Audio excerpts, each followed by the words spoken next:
All right. Well, it is my absolute pleasure to be standing here at the Warsaw Security Conference, the Warsaw Security Forum in Poland with the Estonian Minister of Defense. Sir, thank you for taking the time to talk. Just about 200 miles east of us is the border of Ukraine, where, of course, the war between Ukraine and Russia continues. Estonia borders Russia.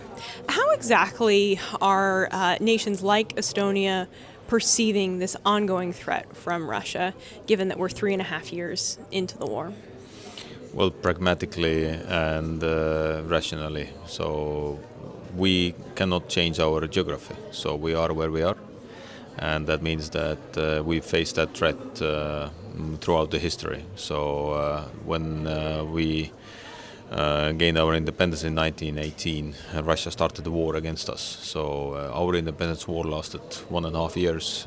We were able to win this war and to conclude the Tartu Peace Treaty, which secured our freedom, for at least we hope so. But in 1940 we know that the Second World War started, so that meant that we lost again. Soviet occupation started, so basically we lost everything during the occupation. So we know what that means to be under the occupation. And just maybe a few numbers, that when we had our independence before the Second World War, in 1938, our economy was more or less on the same level as Finns had. So we had let's say 3,500 per capita was the GDP. After 50 years of occupation, our GDP dropped to under $2,000 per capita, and Finns had 20,000. So the difference was like 10 times. So today the difference is less than 2 times. So we catched up and we are doing fine. But just that maybe describes the best how the occupation actually affects your freedom and economy. So this is why we are very pragmatic. We know that Russia is a threat. It will never go away. Every decade it has started a war against its neighbor. So when you take like Chechnya, Georgia, Crimea, 22, then the full-scale invasion to Ukraine. So this will not change. So this means that we need to be ready. We need to be prepared. This is the reason we joined also European Union and NATO.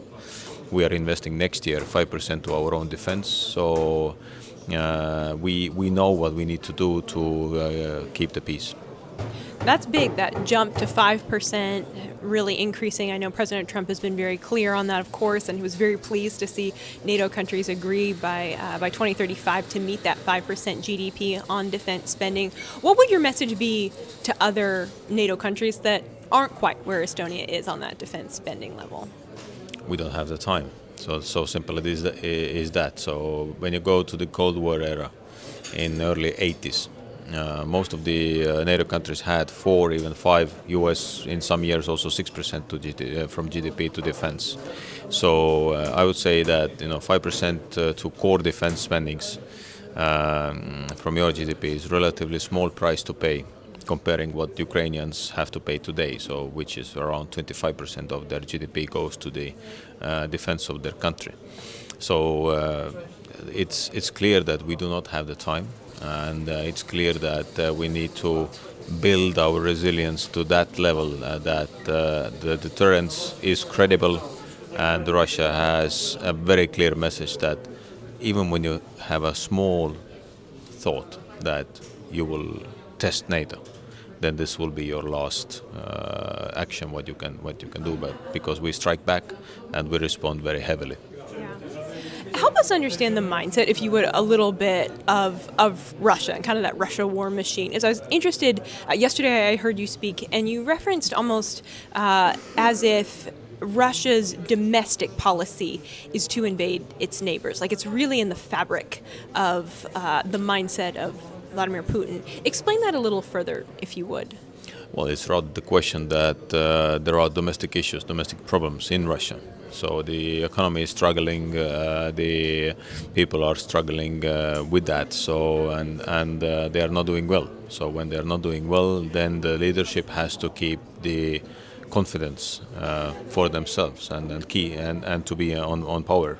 So when you want to stay on power, then you will start thinking what brings you to that. and then you have to have an enemy.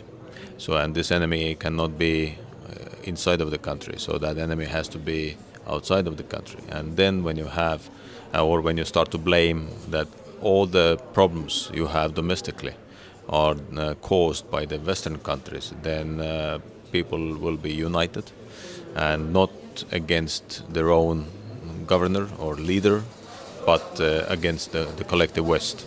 So this has been the main mentality and thinking in Kremlin all the time, that you have to show that your enemy is not, or the enemy of the Russian people is not in the Kremlin, but is outside of the Russian borders. So this is the understanding they have. Wow, a lot of strategy in that mindset. I want to get your reaction to comments that we recently saw President Donald Trump make. Of course, we look back to February and that very tense meeting between Zelensky and President Trump at the White House, to now just recently President Trump putting out on Truth Social that he believes Ukraine can win back all of the territory that Russia has taken.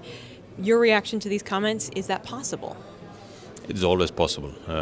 When Russia was able to take this territory, then that means also that Ukraine is able to take it back.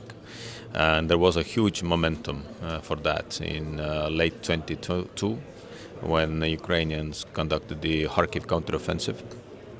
The problem that time was that from the Western side we were not able to deliver everything they needed. So unfortunately, of course, today that is much more difficult, because Russians have digged in, they have built huge fortifications as Ukrainians. So both sides have built a huge number of fortifications. The contact line is more than 1,000 kilometers. So this is, when you take from here, this is basically to North Pole almost, when you take the bird flight. So it's a huge territory which is under the heavy battles every day. So, but do I believe that? Yes, of course I believe, but for that we all here in the West have to contribute more to that victory, because today we've contributed collectively around 0.1% of our collective GDP, or our collective wealth. Now that means that 99.99% or 99.9% of the GDP has still is still in our service. So we proposed already in 22 that it should be around 0.25. Even so less than 0.25 would have given the opportunity for Ukrainians to take back territories immediately.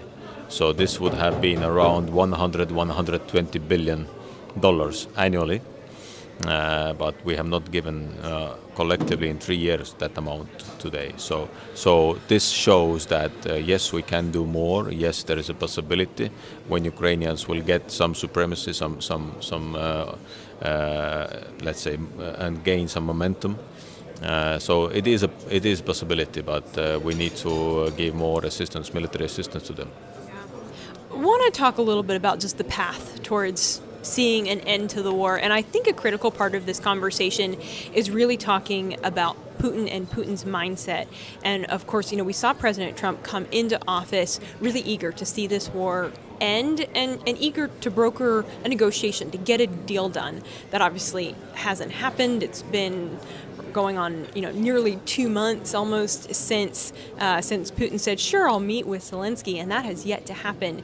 Is there any world where Putin could be brought to the table to finally say, yes, I'm willing to end this war? Well, the truth is that the person who can end this war in a day, in a second, is sitting in Kremlin. So when Putin sends a signal that, okay, we will go out from Ukraine, at the same moment there will be a ceasefire and Ukrainians will not shoot back, for sure. But there is something we need to understand, and this is exactly what you mentioned, the Putin's mentality. And when you take years back, Putin went to Russian Duma saying that these 4 regions, 4 oblasts of Ukraine are Russian territories. So Russian Duma changed the constitution of Russia, based on the Putin's request. So it cannot be so that Putin goes back to Duma and says that, sorry, I made a mistake. So this is why it is very, very difficult to Russian dictator to go back to Duma and say that, okay, we stop the war, we go back.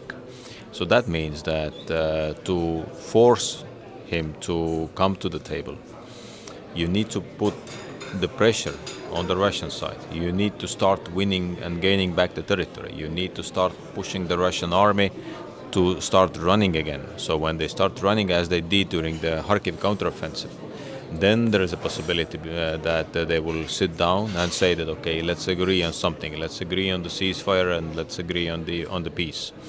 So, but to expect that this will happen so that Russia will not have losses on the battlefield, it will not happen. So Russia has shown that so many times, also to the President Trump, that he's not in favor of any peace negotiations.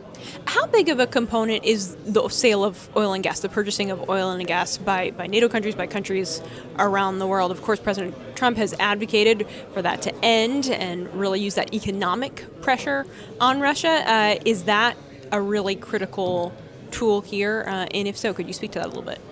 Well, the path to peace consists of many, let's say, components. First, as I said, the military assistance and putting Russia to feel that they cannot take any advantage on the battlefield. Second part of that is heavily linked to economical situation in Russia. To pressure Russia, you need to lower the oil price globally. You need to stop buying the gas. You need to sanction Russia so heavily that the Western components which we still see in ground drones, in many other equipment, that we will not see this again. So that means that Russia cannot build these weapons anymore. So when you talk about the sanctions, when you talk about the oil price, so I will just give you one simple example.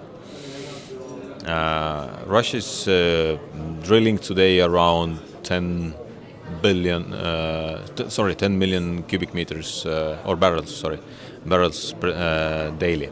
So when you lower the oil price for $1, only for $1, this is 10 million less daily.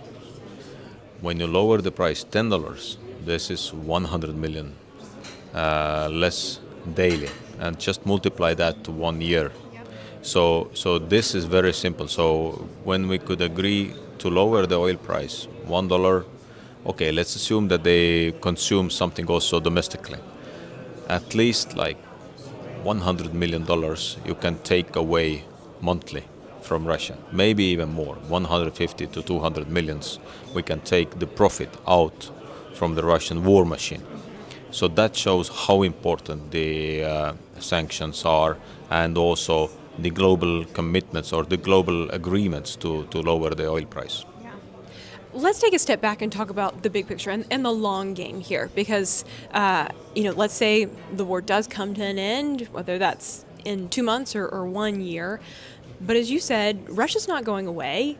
Estonia is always going to border Russia, and that threat remains. So how do NATO countries, how do the countries that border Russia ensure, how does the United States ensure that in 5 years Putin doesn't do the exact same thing, maybe not only to Ukraine, but to Estonia? Well, first of all, then it's not an attack on Estonia. Then it's an attack on NATO, and this is where we are very clear. NATO is united, and NATO is together. So this is clear. Does that mean that Russia will never test us? No, because these calculations made in Kremlin are based on, let's say, different logic and rationality. So when somebody is saying to me also that it's not rational that they do one thing or other thing, it is rational, but just this rationality is a bit different what we let's say claim to be rational. So this is why these assumptions are not correct, that we can rely on peace with Russia, because the history just doesn't prove that. So when we would see that in last 100 years there would have been a peace with Russia, or then yes, but we don't see that. So that means that first, NATO has to increase its military capabilities. The decisions have been made. So 5% into defense, new regional plans, capability targets to the countries. So the decisions on the political level collectively have been made. Now what we need that every country invest more into defense. As I said, 5% is a relatively small price to pay. And when you have this money into defense, then you need to increase the capabilities and to have these regional plans also executable in the best way. They are executable also today, and then we will start defending NATO if necessary immediately. But still, we need to, let's say, ramp up the production. We need to have better capabilities, and then this sends a very clear and credible deterrence message also to Russia. Critical. Defense Minister, thank you for your time. Thank you very much. Appreciate you. Thank you.